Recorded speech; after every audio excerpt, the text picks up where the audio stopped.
తెలుగువారి పెళ్ళి ఇలవైకుంఠమే మళ్ళీ సంప్రదాయమే సౌందర్యంగా సాగుతున్న పెళ్ళి ఇది తెలుగువారి పెళ్ళి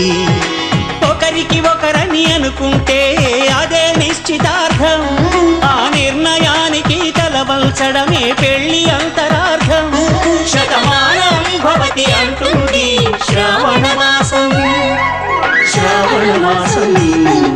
శ్రావణ మాసం తెలుగువారి పెళ్ళి ఇలవైకుంఠమే మళ్ళీ సంప్రదాయమే సౌందర్యంగా సాగుతున్న పెళ్ళి ఇది తెలుగువారి పెళ్ళి